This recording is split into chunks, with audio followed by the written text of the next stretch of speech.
In this video, we're going to be reviewing the Canik Mete SFT and answering a question a lot of people currently have, which is this the best duty handgun currently in the marketplace under $500? Now, if Canik is new to you, you might not be familiar with Canik. Just a little bit of background about Canik. These are made in Turkey and they're imported through Century Arms. Canik is actually an aerospace company, but they started producing firearms about 12 years ago. And in 2012, they started working with Century Arms to import their firearms into the US market. Their initial pistols that they brought into the market were the TP9 series of pistols. They later came out with elite models, which were more upgrades to the TP9 series. And many of the features that you saw within the elite models are now incorporated into the Mete models at a lower price. There's been a lot of innovation into the Canik line of pistols over the years. Unlike, some other manufacturers like Glock and others, the innovation seems to be happening very rapidly with the Caniks. And that's one of the reasons I'm not typically an early adopter for many gun manufacturers, which is why I waited to do a review on the Canik. But now that Canik actually has incorporated a lot of these features, especially from the elite models now into the Mete series at a very affordable price, now I felt was the time to review the Canik, especially the Mete models that they just recently came out with. These are currently offered in 9mm. Now we're going to talk about some of the features here real quick. The first thing is the slide. The slide is a black nitride finish, very nice, and it also has co-witness optic cuts here. So for example, if you want to run an RMRCC, an RMS, etc., you don't have to remove the sights anymore to be able to add one of these optic systems. So that's one of the benefits now you're seeing over a lot of pistols today, is a lot of times when you have to replace these or take these plates out, you oftentimes end up losing the rear sight in the process. But in this case, they designed it where the rear sight is actually dovetailed in just like the front sight, and the plate does not impact that. So if you're somebody where this is important to you, this is actually a really nice feature. They also come with a white dot system, 2 in the rear, 1 in the front, and the 1 in the front is just a little bit larger than the 2 in the rear, which actually helps you pick that up a little bit easier. Now, all the pistols on the table that I'm showing you here have all been safety checked. But the other thing that comes with a couple other features is there's a loaded safety indicator. Now, this is a dummy round for the people out there that don't understand what the hell that means. I'm going to put it in the gun so you can see how the live round indicator looks. So it's a little notch here and it actually sticks up just slightly, and it's something you can feel more than you can see in the gun. But that's a feature that also comes with the pistol. There are also front and rear slide serrations. So if you're one of those people that like the front slide serrations, that's on here. It has a rear striker status indicator in the rear as well. This is not a loaded chamber indicator, but rather a status of if the striker is ready to fire or not. So again, when you fire the pistol, you can see how the striker indicator, and then when it's cocked and ready, it's got a red indicator out here as well. This is something similar that you would have saw. You see it like in the VP9 series of pistols and other pistols that have those as well.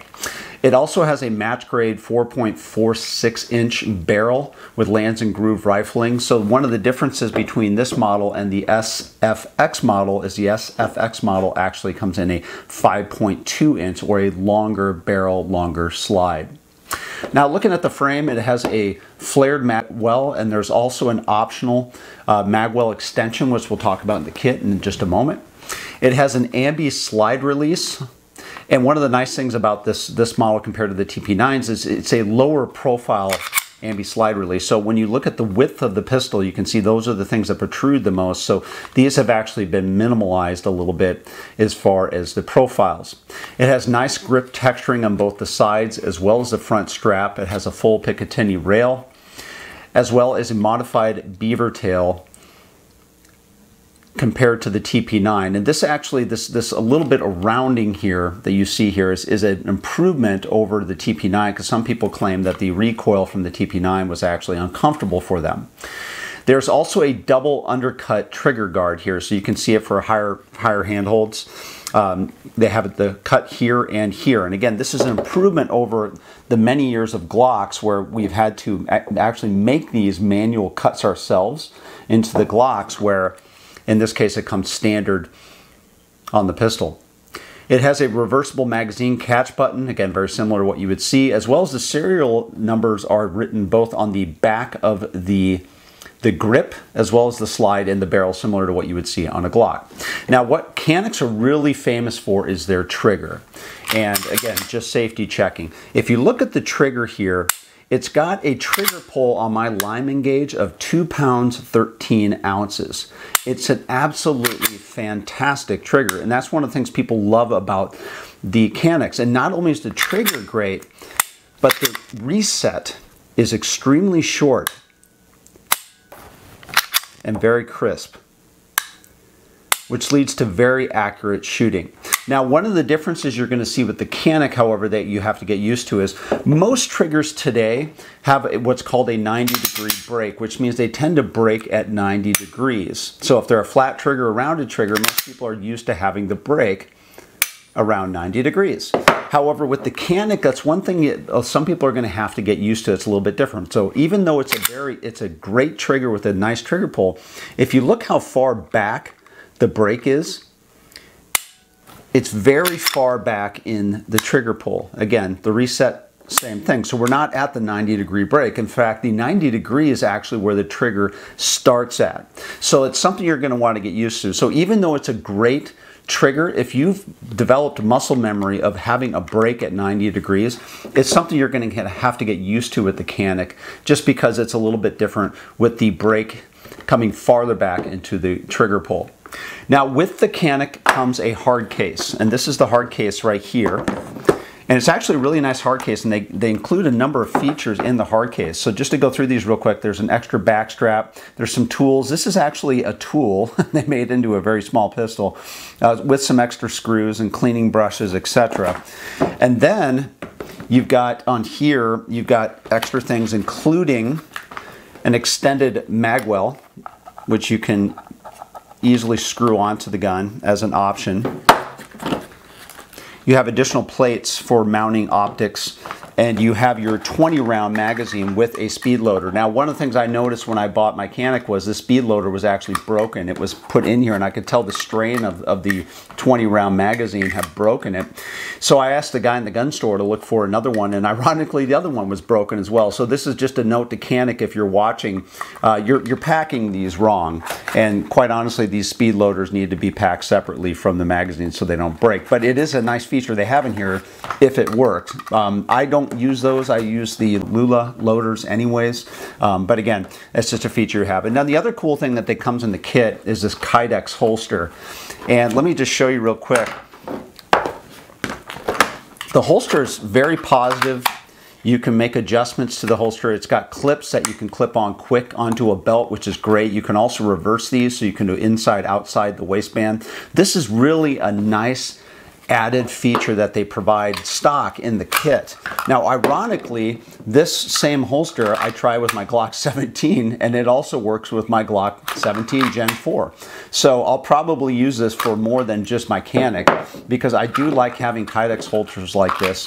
And again, it comes standard within the kit as well. So again, really nice features that Canik has included in here. So, but again, as we alluded to earlier, it only comes with 2 of these magazines in here. They're both Metgar magazines. So the good news is the magazines they've included are really high quality magazines. The problem, however, is it only comes with 2 of them. And at the time of filming right now, it's hard to find extra magazines, especially stock magazines for a Canik. Now, the weight of the Canik comes in around 1 pound 12 ounces with the magazine. So compare that, for example, to a Glock 17. It comes in around 1 pound 9 ounces. It's about 3 ounces more than a Glock 17. But again, to me, I don't really notice the difference. It's not that big of a difference in weight. Now, as far as the takedown, it's very similar to a Glock. If you're used to using the Glock with the takedown wings, same thing with the Canik. You've got them right here. The difference is the slide only comes so far forward, and then you have to pop it off. It doesn't slide all the way off. And it's the reason why is there are components here that will not sync up because of the back plate. So what you need to do when you reassemble is to make sure that you drop it in and then cock it back. And so you contrast that, for example, to a Glock 17 where the slide will fully come forward and then reassembly, it's fully back, whereas the Canik, again, It's just slightly different because you have to pop it off and then place it back on. But again, the other mechanisms are pretty similar. As far as accuracy is concerned, I wanted to see, you know, with this trigger, with the Canik trigger, you know, how good is this pistol as far as how well does it shoot compared to, for example, my Glocks. So what I did is I took a few shots out of here, and just to show you some examples. So this is the Canik at 15 yards, and then this was my 25-yard group. Now, if you compare this, for example, to my 25-yard groups with my Shadow Systems DR920, which again, same comparable type pistol that a lot of people will be looking at, same distance, 25 yards, and then you compare this, for example, to my Glock 17 group at 25 yards, and again, you compare that back to the Canik Mete, I'm shooting about the same groups with the Canik that I'm shooting with both my Glock as well as my Shadow System. So as far as accuracy is concerned, it's on par with accuracy that I receive currently out of my Glocks. Now, one of the benefits I have of the Canik over my Glocks is because of the grip, I have better accuracy with one-handed shooting and more comfort shooting one-handed with the Canik than I do with the Glock 19. Now, that might just be me, but one of the things that you want to think about is if you're looking at or have a Glock 17, there's a number of people out there that have shot Glocks over the years that just don't like the feel of the Glock, right? They don't like the hump, or they have to make grip modifications or sight mods or you know, undercuts and things of that nature. A lot of people don't want to do that out of the box, and more importantly, when people fire Glocks, it just doesn't feel right in their hand.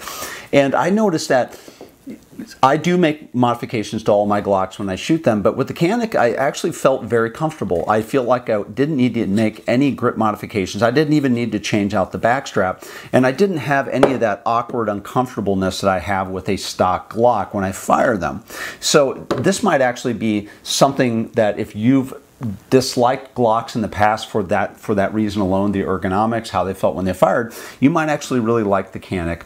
Now, what are some of the drawbacks with the Canik currently? Well, currently, there's only, as I mentioned before, you only get 2 stock magazines with the Canik, and the magazines currently are hard to find. Now, that might change over time, but at the time of the filming of this, it's next to impossible to find stock aftermarket Metgar magazines.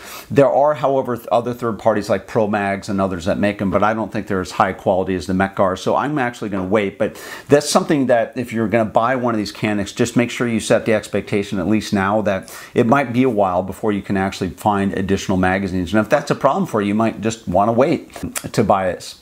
The other thing is there's also less aftermarket accessories than, for example, a Glock 17 that's been out a lot longer. So who is the Canik ideal for? Well, this is ideal for a duty and personal protection handgun, for target shooting, home defense, and basically somebody who wants out-of-the-box, ready-to-go pistol package, which we're starting to see more and more of as the market's moving forward. For example, SIG makes a tac pack that, again, similar type situation, includes a holster and extra mags and things of that nature. And that's one of the benefits of the Canik, is you literally have everything you need within the kit. This also might be ideal, as I alluded to earlier, for people who just really don't like Glocks, right? They don't want to buy a Glock and have to change out the sights and the grips and the trigger mods and the undercutting and things of that nature. They just want something that works right out of the box, and that's really what you're getting with the Canik. So back to my initial question, is the Canik Mete now the best duty gun under $500? It's hard to argue against that, and this might actually be my go-to duty gun for tactical shooting as well. Again, hard to argue with the value. When you receive all of this value within a kit that currently sells just under $500, it's a great value. I'm not losing any accuracy with it. It's very comfortable to shoot, highly reliable to shoot, and again, it might be one of the best options on the market today. If you like this video or you like this channel, please subscribe on YouTube, and thanks for watching.